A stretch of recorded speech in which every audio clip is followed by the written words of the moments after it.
শেখ হাসিনা ভয় পাওয়ার মানুষ নন, কারণ তিনি বঙ্গবন্ধুর মেয়ে। বঙ্গবন্ধু মুজিবের মেয়ে ভয় কাকে বলে তা জানেন না। তার অভিধানে ভয় বলে কোনো শব্দ নেই। তিনি একমাত্র সৃষ্টিকর্তা ছাড়া আর কাউকে ভয় পান না।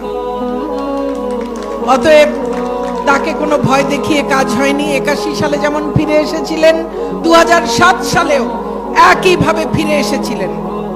এবং তাকে ঠিকই প্রথমে তাকে গৃহবন্দী করে রাখা হয়, এবং সে সময়ে আমার সুযোগ হয়েছিল প্রতিদিন তার সঙ্গে দেখা করতে যাবার। আমি চিকিৎসক হবার সুবাদে তিনি বলে দিয়েছিলেন বাইরে যে ডাক্তার দীপুমণি আমার ব্যক্তিগত চিকিৎসক।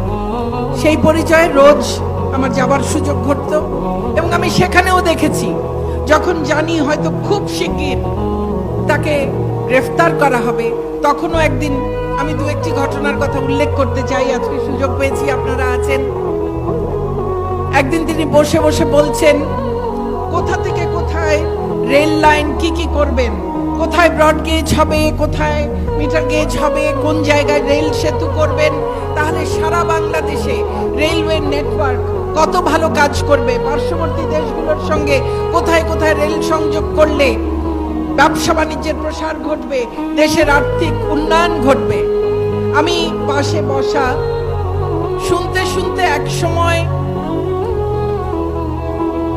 কষ্টে এমনকি রাগেও আমার চোখ ফেটে পানি পড়ছে। উনি আমার দিকে অবাক হয়ে তাকিয়ে বললেন, তুমি কাঁদছো কেন?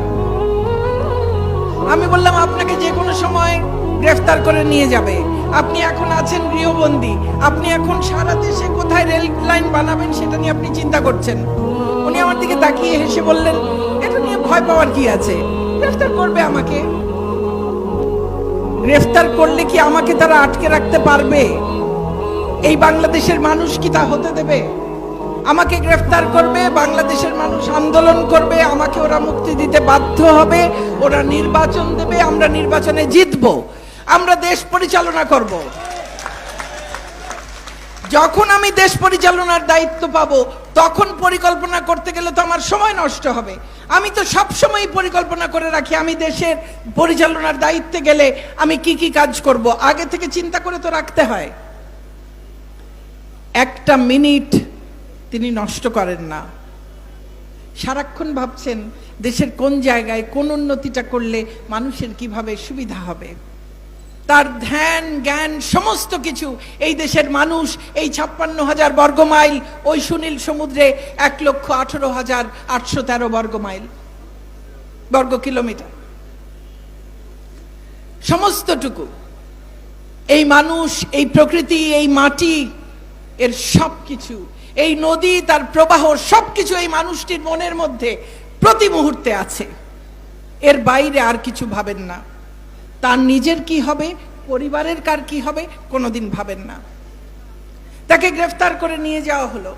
তার আগের দিন, যাবার আগের দিন বঙ্গবন্ধু ট্রাস্টের একটি সভা করে সেখানে সেই ট্রাস্টের আইনগত দায়িত্ব একজন আইনজীবীর হাতে দিয়ে গেলেন, এবং আমি তখনই বুঝলাম যে নিশ্চয়ই পরদিন কিছু একটা ঘটনা ঘটতে যাচ্ছে। ভোরবেলা যখন খবর পেলাম যে তাকে গ্রেফতার করার জন্য বাড়ি ঘিরে ফেলা হয়েছে, এবং যখন শুনলাম তাকে আদালতে নিয়ে যাওয়া হয়েছে, সঙ্গে সঙ্গে চলে গেলাম সেই আদালতে।